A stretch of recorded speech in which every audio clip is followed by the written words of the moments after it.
seorang yang menang dari segala ya, segala masalah. Hari ini kita mau belajar mahkota yang kedua. Kita buka 1 Korintus 9 ayat 24 sampai ayat yang ke-27.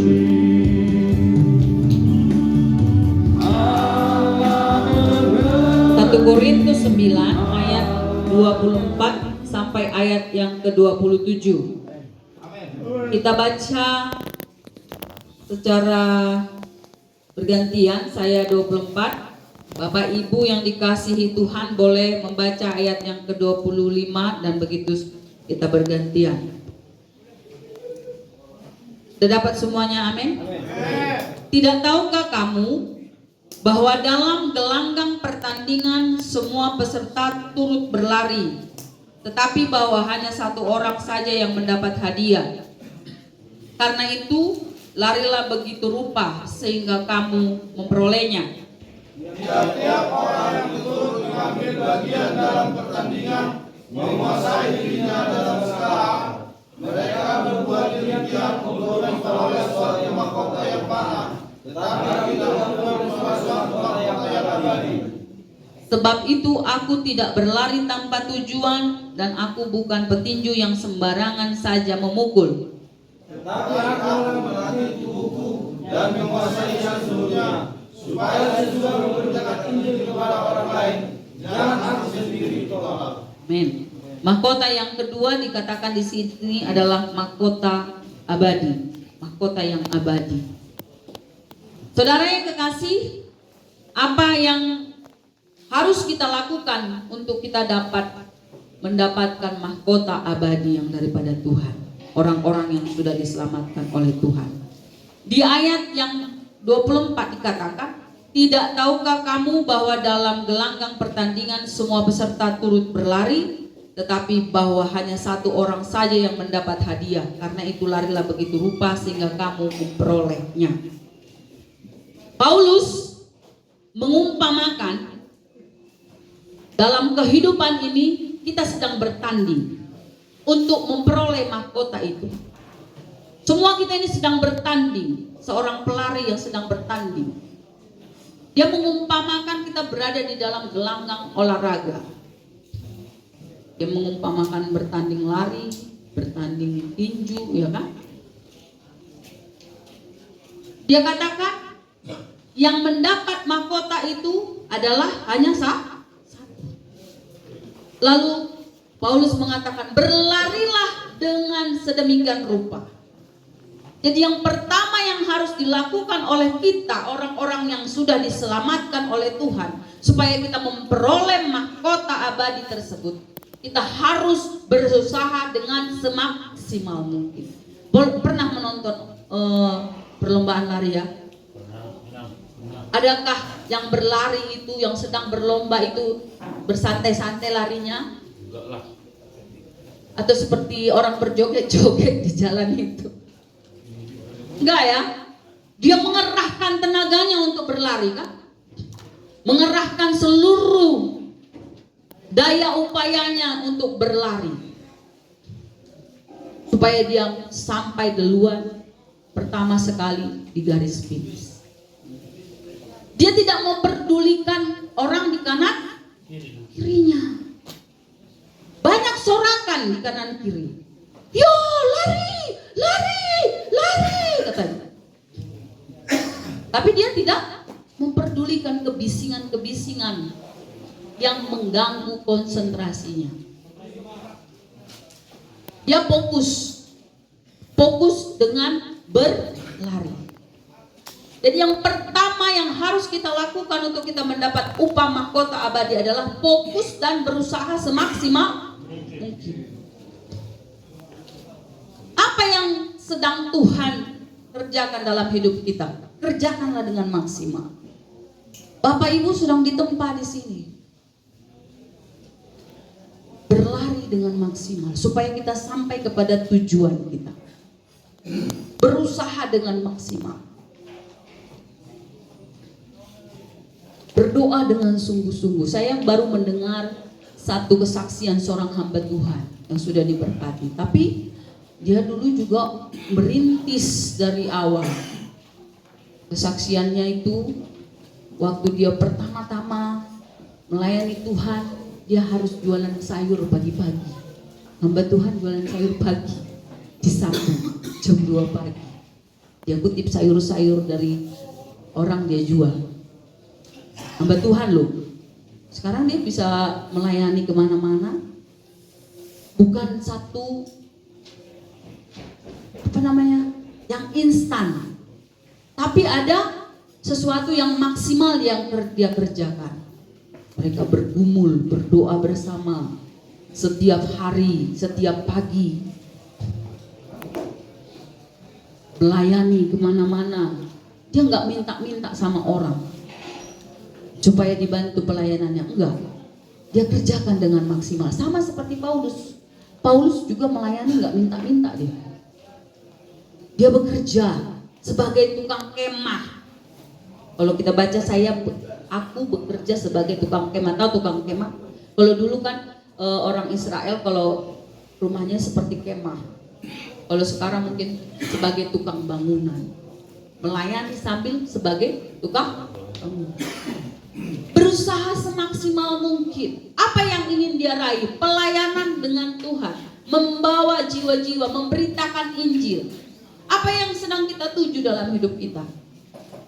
Supaya kita hidup diberkati. Diberkati bukan hanya secara materi, tapi diberkati sebagai orang yang bisa kuat di dalam Tuhan. Kerjakan dengan maksimal. Kalau tanggung-tanggung semuanya akan sia-sia. Ada pepatahnya kan? Berburu kepala ajar, dapat rusa berbelang kaki. Berguru kepala apa? Berguru kepala ajar, bagai apa?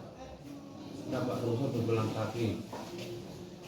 Pokoknya artinya apapun yang dikerjakan akan sia-sia, nggak ada hasilnya.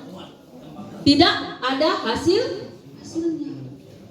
Kalau tanggung-tanggung kita kerja, adakah hasilnya? Bertani. Oh, orang menanam cabai.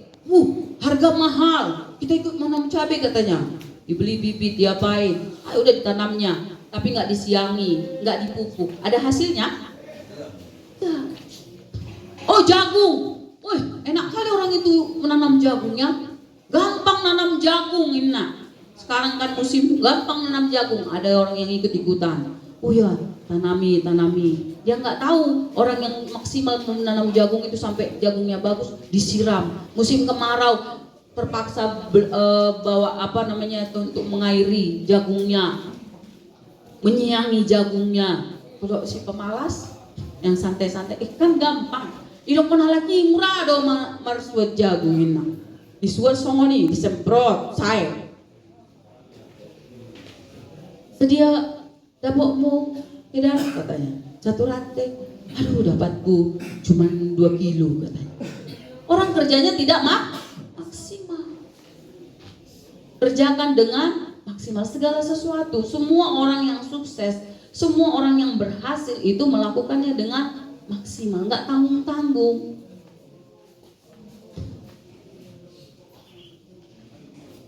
Tidak tanggung-tanggung. Itu yang pertama. Yang kedua, ayat 25, tiap-tiap orang yang turut mengambil bagian dalam pertandingan menguasai dirinya dalam segala hal. Menguasai diri dalam segala hal. Seorang atlet itu ada aturan-aturannya. Saya pernah nonton film India tentang seorang bapak yang ingin anak perempuannya jadi penggulat.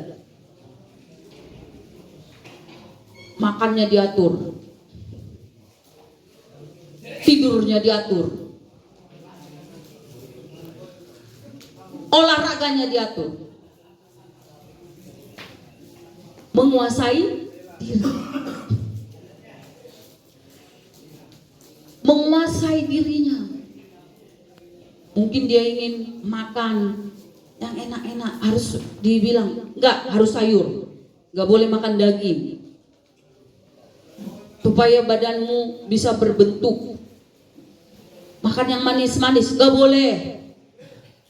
Makan daging pun harus yang sudah hanya dipanggang tanpa garam. Aduh, gak enak ya. Tapi bisa menguasai diri, keinginan untuk makan. Seorang atlet itu harus bisa menguasai diri. Kita ini atlet di hadapan Tuhan. Kita ini sedang ingin meraih satu tujuan, yaitu mahkota abadi tadi. Kuasai dirimu. Satu-satunya yang andalkan. Satu-satu. Yang ketiga, ini sama. Mereka berbuat demikian untuk memperoleh suatu mahkota yang fana, tetapi yaitu untuk memperoleh suatu mahkota abadi. Sebab itu aku tidak berlari tanpa tujuan dan bukan petinju yang sembarangan saja memukul, tetapi aku melatih tubuhku, menguasai diri, melatih tubuh. Menguasai diri, melatih tubuh. Untuk boleh meraih kemenangan itu harus menguasai diri dan melatih tubuh. Kalau nggak latihan, nggak akan menang. Nggak ada pelari tanpa latihan. Dia mau tanding hari ini, dia harus berlatih selama setahun atau lebih. Benar nggak? Seorang petinju, juara tinju yang luar biasa, mau bertanding hari ini, itu latihannya sudah dari tahun-tahun yang lewat. Kebetulan Bapak Mangara kita ini seorang guru silat. Kalau kita tanya muridnya mau bertanding, latihannya itu, belajarnya itu bukan hari ini mau bertanding, yang kemarin latihan. Gak mungkin kan? Tapi dia berlatih dari hari-hari yang lalu, setahun, 2 tahun, 3 tahun. Ada banyak hal yang harus dikuasainya. Dirinya sendiri, tubuhnya dikuasai. Itu yang pertama ya. Menguasai tubuh kita ini. Keinginan mulut, keinginan hati, keinginan pikiran harus kita kuasai. Orang bisa tidak merokok kalau bisa menguasai diri dan melatih diri. Bisa nggak? Bisa. Jangan bilang nggak bisa aku lepaskan rokok ini, katanya. Bisa. Kalau bisa menguasai diri. Firman Tuhan mengatakan bahwa tubuh kita ini adalah bait Allah. Kita buka dulu 1 Korintus 6 ayat 19 ayat 20 sampai 20. Kita baca sama-sama. Atau tidak tahukah kamu bahwa tubuhmu adalah bait Roh Kudus yang diam di dalam kamu, Roh Kudus yang kamu peroleh dari Allah, dan bahwa kamu bukan milik kamu sendiri, sebab kamu bukan telah dibeli dan harganya telah lunas dibayar. Karena itu muliakan Allah dengan tubuhmu. Kalau kita ingat itu, ini sudah dilunas dibayar oleh Tuhan, dan tubuh kita ini adalah milik Allah. Kita harusnya menjaga tubuh kita ini untuk tidak melakukan dosa. Mungkin dulu suka nonton film-film porno. Ya. Kalau kalian kita latih terus nonton film porno tiap hari, tubuh kita akan menjadi suka berbuat dosa. Pedofilia itu karena apa? Karena suka nonton film porno. Orang yang memperkosa orang lain itu kenapa? Karena suka nonton film porno. Pikirannya dikuasai dengan hal-hal yang Kalau kita sadar tubuh kita ini milik Kristus, waktu muncul di HP, kita pasti bilang, aduh, Tuhan aku milik. Awalnya susah. Waktu muncul lagi, aduh, ku tengoklah. Oh iya, menguasai melatih diri. Percaya saudara, kalau kita sudah melatih diri dan menguasai diri, minta kuasa dari Tuhan, pertolongan dari Tuhan. Waktu Anda lihat itu lagi, lama-lama, bukan Anda ingin lagi, tapi Anda akan merasa jijik. Apa ya? Itu nggak dibuat-buat. Rasa jijik itu bukan karena sok-sokan kau, enggak, karena kita sudah belajar menguasai diri dan melatih diri. Bukan dibuat-buat itu, saudara. Ada orang kena narkoba, mungkin mau lepas, gak bisa aku lepas, adiktifnya sudah di kepalaku, sudah di darahku. Gimana ini? Keluar dari penjara masuk lagi, keluar dari lapas masuk lagi, gak bisa. Karena tidak bisa menguasai diri dan tidak bisa melatih diri. Kalau kita sudah mau lepas, saya orang berdosa, Bapak ini orang berdosa, semua kami orang berdosa juga. Tapi belajar menguasai diri. Kalau semua mau kita ambil, mau semua kita makan, semua mau kita masukkan ke badan kita, ya rasakan sendiri racunnya kan. Kita sudah diselamatkan, bukan berarti kita bebas melakukan kesalahan. Apa kata firman Tuhan? Tiap-tiap orang mengambil bagian dalam pertandingan, menguasai diri, dan ayat yang ke-26. Sebab itu aku telah berlari tidak berlari tanpa tujuan, dan aku bukan petinju yang sembarangan saja memukul. Seorang atlet melakukan jurusnya, larinya, tinjunya bukan sembarangan, ada tujuannya. Kalau diginikan harus begini, supaya jangan kena badan harus begini. Ada tuh tujuan. Tujuan kita apa? Makanya waktu anak sekolah SD ditanya gurunya, apa cita-citamu Bu? Anak-anak katanya. Tentara Bu. Jadi tentara Bu, jadi dokter Bu, jadi guru Bu. Ada tuh tujuan. Tapi ada anak, nggak tahu aku Bu mau ngapain. Gak ada tujuannya. Kita harus punya tujuan hidup. Ala yaum ngamatuau. Apa tujuanku? Jangan dong Bu. Salah. Tetap ada tujuan nang, walaupun sudah tua. Tujuan kita adalah supaya bisa mengarahkan anak-anak kita menjadi orang-orang yang takut akan Tuhan. Mulai dari kita sendiri dulu. Karena dibilang pengajaran yang paling praktis, yang paling ampuh itu adalah teladan. Kita ingin anak-anak kita berhasil, kita ingin anak-anak kita menjadi anak-anak yang takut Tuhan.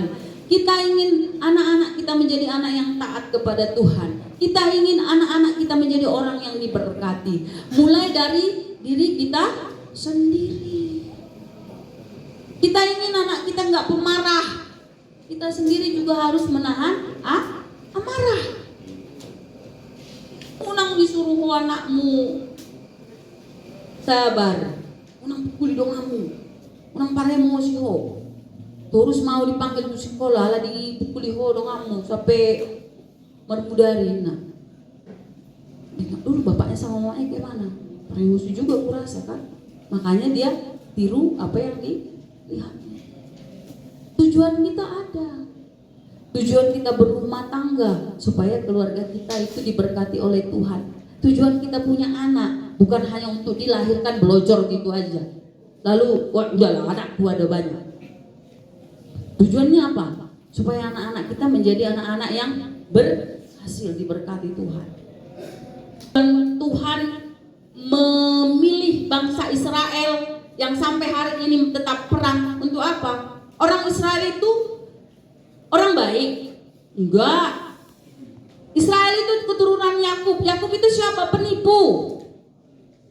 Dia menipu abangnya. Kenapa dia dipilih dan keturunannya dipilih? Tuhan ingin supaya Yakub dan keturunannya memberitakan kepada setiap orang bahwa dialah Allah yang hidup, yang mengasihi orang yang berdosa dan boleh memberkati mereka. Kedegilan mereka banyak, dosa mereka banyak. Jadi kalau kita bilang aku kan orang berdosa sekarang, Yakub juga orang berdosa, penipu. Dia bisa diubahkan Tuhan, dia dipilih Tuhan supaya dia boleh menyatakan kemurahan Tuhan kepada orang lain. Amin. Biar kita dipakai oleh Tuhan untuk menyatakan berkat Tuhan, keselamatan Tuhan bagi setiap orang. Tapi yang pertama adalah keluarga kita keluar dari sini jadi berkat buat orang-orang sekeliling kita. Amin. Keluar dari sini ada tujuan kita, menjadi berkat bagi anak cucu kita, menjadi berkat bagi orang tua kita. Amin. Tapi harus mulai dari diri kita sendiri. Yang pertama, lakukan dengan maksimal apa yang Tuhan sudah perintahkan kepada kita. Yang kedua tadi, kuasai diri kita. Yang ketiga, latih diri kita, latih berdoa, latih memuji Tuhan, latih ibadah. Jangan lagi ada keluar dari sini, keluar dari lapas bilang begini, kok nggak gereja ngomong? Anon, madabu giring-giring di gereja ini. Senin sampai Minggu tetap ada ibadah di sini. Tuhan minta pertanggungjawaban kita. Keluar dari sini harus beribadah. Latih dirimu untuk beribadah. Mau apapun dibilang orang, pelari itu tidak mendengar kebisingan di kanan kirinya yang mengganggu konsentrasinya. Karena dia punya tujuan, yaitu menjadi berkat untuk kemuliaan nama Tuhan. Amin buat firman Tuhan.